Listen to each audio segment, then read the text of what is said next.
Il n'a jamais cru à toutes les histoires superstitieuses sur cet endroit.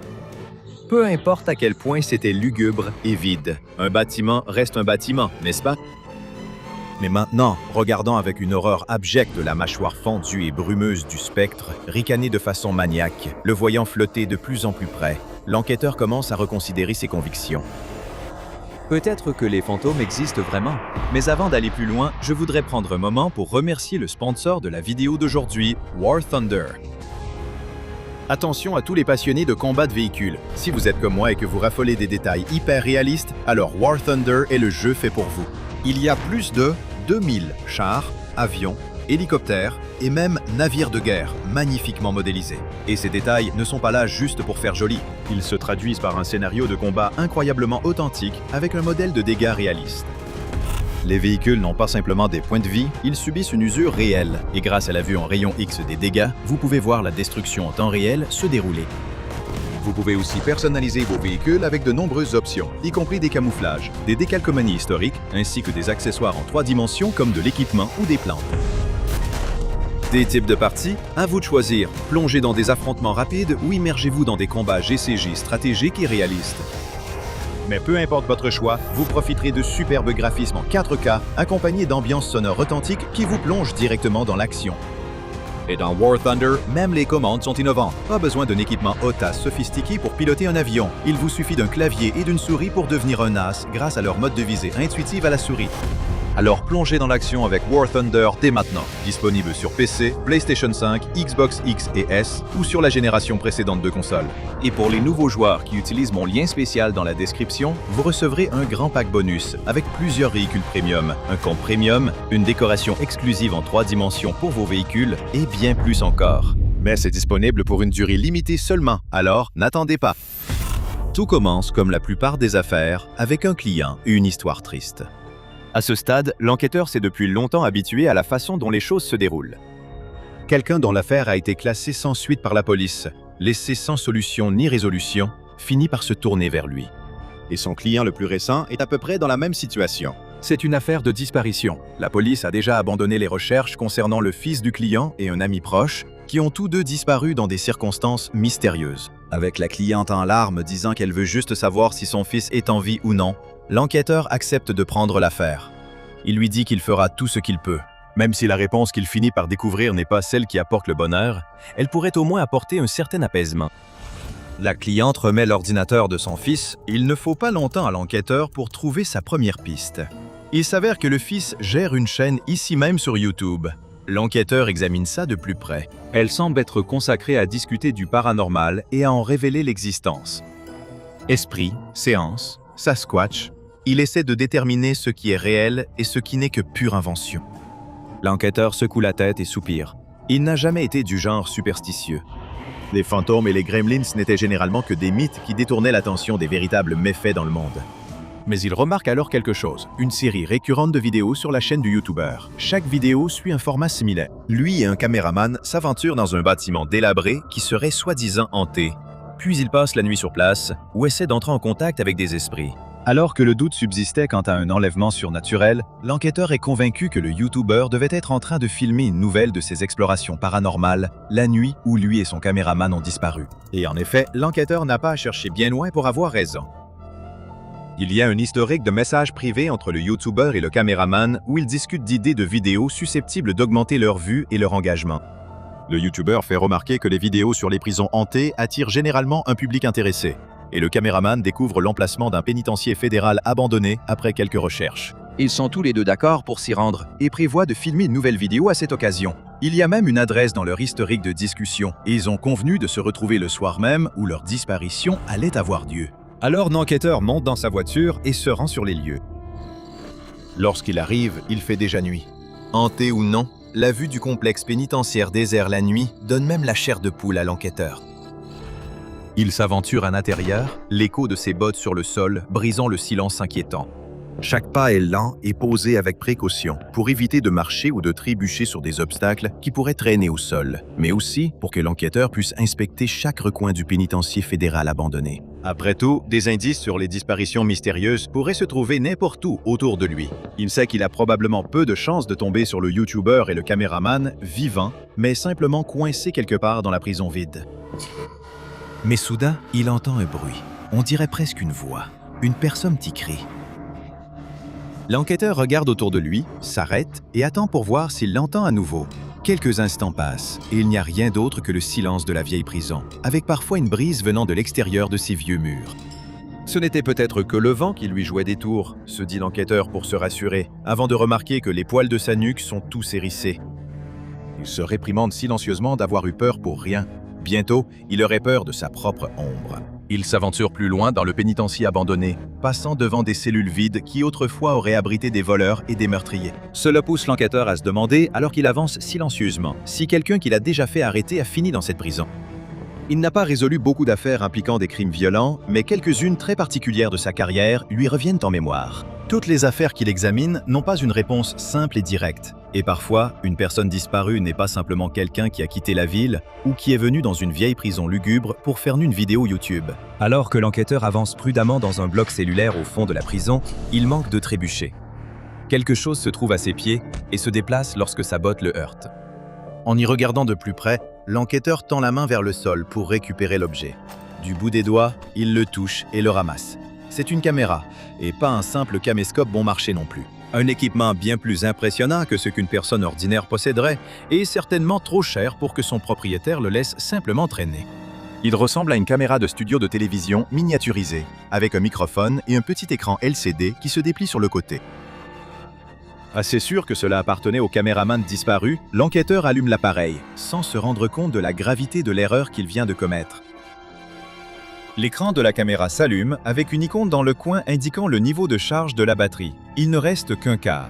L'enquêteur comprend qu'il doit obtenir autant de réponses que possible de cet appareil, et vite. Il appuie sur lecture sur l'un des clips les plus récents et l'écran lui montre des images du YouTuber. L'horodatage de la vidéo confirme qu'elle date de la nuit fatidique de la disparition soudaine, et on y voit le YouTuber accueillir avec enthousiasme son public dans le pénitencier fédéral abandonné. Il explique que la prison est depuis longtemps réputée hantée, et que lui et le caméraman vont vérifier si les rumeurs de fantômes dans les cellules sont vraies. Le clip s'interrompt et le suivant se lance automatiquement. La plupart sont de courtes prises de vue réalisées par le caméraman, montrant l'atmosphère inquiétante et dérangeante de la prison vide. Des barreaux sans personne derrière, la lune visible à travers le plafond en ruine, et d'autres séquences destinées à être montées dans une vidéo plus longue. Il y a des prises du YouTuber alors qu'il essaie d'expliquer l'histoire de la prison hantée, mais il s'en mêle les pinceaux et doit recommencer. Tout est brut, imparfait, et manifestement laissé inachevé. Il ne se passe pas grand-chose d'intéressant jusqu'à ce que le YouTuber et son caméraman atteignent l'endroit où l'enquêteur finirait inévitablement par trouver la caméra vidéo abandonnée. À l'écran, le YouTuber explique qu'ils se tiennent dans le quartier des condamnés à mort, l'endroit où les condamnés étaient envoyés en attendant leur exécution. Alors qu'il raconte exactement combien de personnes y ont trouvé la mort, qualifiant ce bloc en particulier de plus hanté de toute la prison, un bruit soudain distrait le YouTuber et le caméraman qui filme. Il s'enfonce plus profondément dans le bloc cellulaire jusqu'à tomber sur une pièce inquiétante, avec des lettres effacées au-dessus de la porte. Le micro de la caméra capte le bourdonnement de l'électricité provenant de l'autre côté, et le duo s'aventure à travers la pièce pour découvrir une scène sinistre qui les attend de l'autre côté. Le YouTuber est impressionné, pensant peut-être à toutes les vues que cela va attirer de la part de ses abonnés morbides et fascinés. Le caméraman n'apparaît pas à l'écran, mais sa réaction est facile à deviner d'après ce qu'il dit en entrant dans la pièce. Il est horrifié. La gravité de ce qu'est cet endroit, de ce pourquoi il a été construit et utilisé, le frappe d'un coup, et il n'est pas difficile de comprendre pourquoi. Les deux hommes se tiennent dans la salle d'exécution. Au milieu de la pièce se trouve une vieille chaise avec des sangles en cuir usées sur les accoudoirs et les deux pieds à vent. Un appareil en métal rouillé est également fixé sur le dessus et à l'arrière de la chaise, ce qui indique clairement qu'il ne s'agit pas vraiment de fauteuil confortable. C'est une chaise électrique. Bien sûr, cela n'empêche pas le YouTuber de s'y asseoir avec enthousiasme, de glisser ses mains dans les sangles, puis de se mettre à trembler de façon erratique. Il fait semblant d'être électrocuté. Le caméraman le supplie d'arrêter, faisant savoir à quel point il trouve ce geste déplacé. Mais quelques instants plus tard, leur attention à tous les deux est soudainement attirée par le mur du fond de la pièce. Quelque chose coule sur le mur. captant la faible lumière de la caméra vidéo et de la lampe torche du téléphone portable du youtubeur. La caméra se rapproche, mais le caméraman qui la tient recule brusquement, choqué par ce qu'il voit sur le mur. C'est du sang frais, encore humide. Il panique et commence à accuser le youtubeur d'être arrivé en avance pour étaler du faux sang sur le mur, comme une sorte de blague, juste pour ajouter un effet d'horreur à la vidéo en faisant croire au caméraman que c'est réel. Mais le youtubeur insiste sur le fait qu'il n'a rien fait de tel. Il jette un autre coup d'œil au désordre sanglant sur le mur. On dirait un genre de diagramme que quelqu'un s'est donné beaucoup de mal pour peindre sur le mur du fond de la chambre d'exécution. Immédiatement après, une avalanche de questions effrayées vient du caméraman. Si c'est du vrai sang, alors à qui appartient-il? Pourquoi quelqu'un ferait-il une chose pareille? Et était-il encore en sécurité? Le youtubeur ne répond pas. Il a perdu toutes ses couleurs en fixant l'endroit où le plafond rejoint le haut du mur. Il est figé sur place. Toute sa bravade et son exubérance de présentateur ont disparu, ne laissant qu'une seule chose réelle, la peur. Le caméraman tourne brusquement l'objectif de la caméra vers l'endroit que fixe le youtubeur. Puis, il le voit lui aussi. La jointure, là où le point le plus haut du mur rejoint le plafond, saigne. De longues gouttes cramoisies commencent à couler rapidement du mur, poussant les deux hommes à faire demi-tour et à s'enfuir de la chambre d'exécution. De retour dans le couloir de la mort du pénitencier fédéral abandonné, le youtubeur et le caméraman paniquent complètement. Aucun d'eux ne peut croire ce qu'ils viennent de voir. L'idée que quelqu'un d'autre leur ait fait une farce est rapidement écartée. Personne d'autre ne savait qu'il venait ici et le sang semble trop authentique.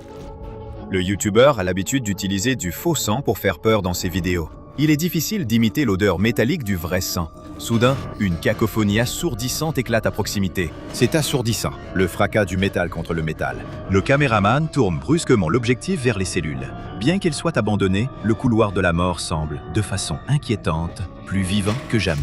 Les portes rouillées des cellules s'ouvrent et se ferment rapidement, claquant bruyamment d'elles-mêmes. Le duo commence à courir en sens inverse, vers l'entrée du bloc cellulaire. Le youtubeur trébuche, mais lorsque le caméraman se retourne pour le regarder, quelque chose d'inexplicable est en train de se produire. Il est traîné en arrière sur le sol, comme si quelqu'un le tirait par la cheville, ses mains cherchant désespérément quelque chose à quoi s'accrocher pour se sauver. En une seconde, le youtubeur a disparu, traîné en hurlant dans l'ombre. Le caméraman se retourne pour s'enfuir à nouveau quand quelque chose fait tomber la caméra au sol. À travers le petit écran, l'enquêteur entend les cris d'agonie du caméraman, alors que seules ses chaussures apparaissent à l'image. Il met la vidéo en pause et remarque l'horodatage, un peu plus de 20 minutes. Combiné à la durée des séquences précédentes, il en déduit que les deux n'ont passé qu'environ une demi-heure à l'intérieur de la prison. Quant à ce qui leur est arrivé, cette question le laisse toujours perplexe. Une attaque d'animal sauvage semble possible, mais cela n'explique pas les murs qui saignent de façon étrange dans la chambre d'exécution. Une pensée troublante pousse soudain l'enquêteur à regarder sa montre. Lui-même est là depuis un peu plus de 25 minutes. Une silhouette est apparue devant lui pendant qu'il était distrait. L'enquêteur pense d'abord à un jeu de lumière jusqu'à ce qu'il voit, ou plutôt ne voit pas, les jambes. La silhouette flotte au-dessus du sol, sans jambes. Impossible. Ce ne peut tout de même pas être un véritable. Elle s'approche en flottant, et c'est alors qu'il aperçoit le même visage grotesque qu'il a déjà vu. Il se souvient encore du jour où ils ont attrapé le meurtrier. Sa photo d'identité judiciaire a été publiée dans tous les journaux. Sa mâchoire balafrée et déformée rappelle au monde ses crimes, et maintenant, son fantôme aussi. Il y a quelque chose de tranchant et pointu dans sa main alors qu'il s'approche. Une lame rudimentaire, et c'est la seule chose que l'enquêteur voit, alors que le meurtrier fait une nouvelle victime. Explorer un bâtiment abandonné dans le but de faire le buzz sur Internet n'est généralement pas une bonne idée. C'est encore moins conseillé lorsque ce bâtiment se trouve être SCP-450, le pénitencier fédéral abandonné. Vous pourriez penser qu'il n'y a rien de vraiment dangereux dans un bâtiment. Naturellement, après tant d'années d'abandon, il a connu des jours meilleurs. Une grande partie de la prison désormais vide est dans un état de délabrement assez avancé, et des chutes de maçonnerie sur la tête peuvent s'avérer fatales si vous vous trouvez au mauvais endroit au mauvais moment. Cependant, nous savons tous qu'elle n'a pas été conçue pour tomber dans un tel état d'abandon. les choses se détériorent souvent avec le temps, laissés à pourrir comme un prisonnier dans une cellule. En mettant de côté les dangers structurels, il pourrait sembler à première vue qu'il n'y a rien d'inhabituel concernant le pénitencier lui-même. Naturellement, n'importe quel bâtiment vide devient un peu effrayant lorsqu'il a été abandonné aussi longtemps, surtout après la tombée de la nuit, et particulièrement dans un endroit qui était autrefois conçu pour être rempli de détenus et de gardiens. Et même s'il est vrai que le bâtiment vide en lui-même ne représente pas vraiment une menace, personne n'a dit que SCP-450 était vide. Certains des prisonniers qui y ont été incarcérés à son apogée ont sans doute été condamnés à perpétuité pour des crimes odieux, et certains d'entre eux purgent encore leur peine depuis l'au-delà. Les recherches approfondies de la Fondation SCP sur le pénitencier fédéral abandonné ont permis de déterminer un certain nombre de facteurs liés à ses propriétés anormales. Tout d'abord, les rencontres avec des phénomènes surnaturels sont limitées à un seul bloc cellulaire de toute la prison. Ça semble au moins un peu plus gérable, non ? Après tout, si vous pouviez vous aventurer dans d'autres parties de la prison, la seule chose inquiétante serait à quel point l'endroit est délabré et vide. Mais dans le couloir de la mort, les choses sont bien plus effrayantes. Il semble tout à fait approprié que la zone la plus hantée de SCP-450 soit la partie de la prison où les détenus étaient enfermés avant leur exécution. Ces cellules étaient autrefois réservées aux criminels les plus diaboliques, considérés comme si dangereux et coupables de crimes si horribles qu'ils ont été condamnés à mort. Et il semble que, pour certains d'entre eux, cette solution n'ait pas été aussi définitive qu'on pourrait le croire. En traversant depuis l'entrée du SCP-450 jusqu'au bloc cellulaire, on atteint la chambre d'exécution à un peu plus de 160 mètres. Tout comme le reste de l'endroit, celle-ci n'a pas été utilisée depuis longtemps, même si les bruits que l'on peut entendre à l'intérieur pourraient vous faire croire le contraire. Parfois, on entend le crépitement des étincelles, le bourdonnement d'une décharge électrique mortelle, accompagné des cris oubliés depuis longtemps de ceux qui ont été condamnés à mort sur la chaise électrique. En y regardant de plus près, ceux qui sont assez courageux ou imprudents pour s'aventurer dans le pénitencier fédéral abandonné remarqueront un motif sur le mur juste derrière l'ancienne chaise électrique.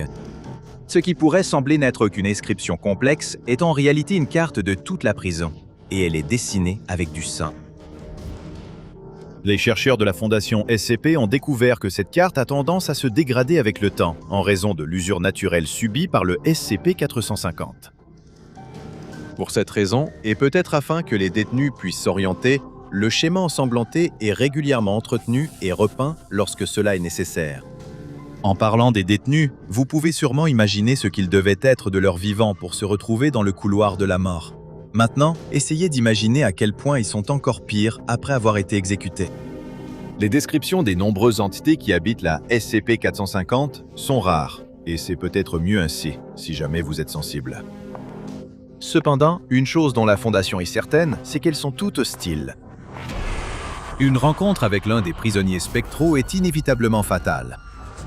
La Fondation a pu déterminer quelques critères spécifiques qui provoqueront l'apparition de l'un des détenus fantomatiques. Si l'un ou plusieurs de ces critères ne sont pas respectés, cela entraînera une condamnation à mort bien plus rapide que celle autrefois prononcée à SCP-450.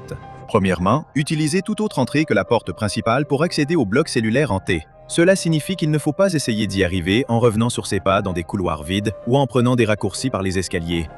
Et pendant que vous y êtes, il vaut mieux vous déplacer lentement et régulièrement. Se déplacer dans la SCP-450 à une vitesse supérieure à 0,25 mètres par seconde attirera l'attention indésirable des morts-vivants. Tout membre du personnel que la Fondation charge d'effectuer la maintenance à l'intérieur du pénitencier fédéral abandonné doit suivre des instructions spécifiques afin d'y entrer et d'en sortir en un seul morceau. En marchant silencieusement à un rythme réduit, il leur faut environ 11 minutes pour aller de l'entrée principale du couloir de la mort jusqu'à la chambre d'exécution.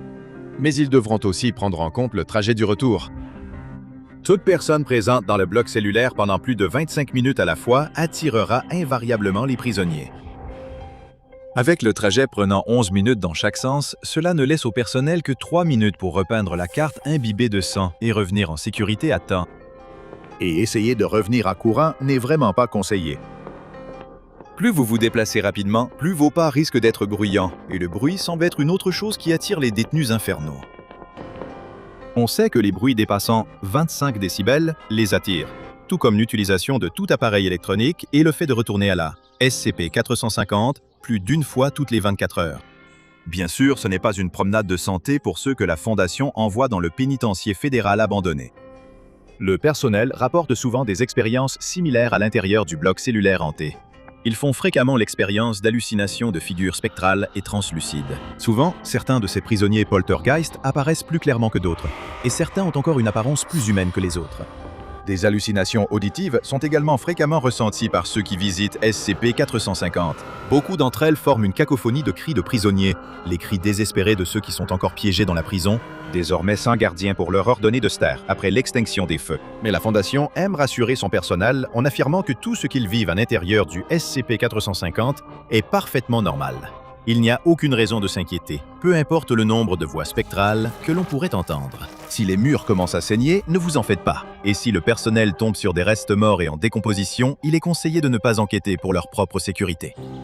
Il semble bien que, même si le SCP-450 n'abrite plus aucun détenu vivant, le pénitencier fédéral abandonné est toujours bel et bien utilisé activement pour garder sa population de poltergeist emprisonnés. D'un autre côté, la Fondation ne peut vraiment que garder les portes verrouillées et se rendre occasionnellement dans le SCP-450 pour l'entretien. Toute personne qui entre accidentellement dans le bâtiment, qu'il s'agisse de civils ou de membres du personnel, doit être considérée comme perdue et aucune tentative de sauvetage ne doit être entreprise en aucune circonstance. Il semble qu'en ce moment, ce sont les détenus qui dirigent le pénitencier.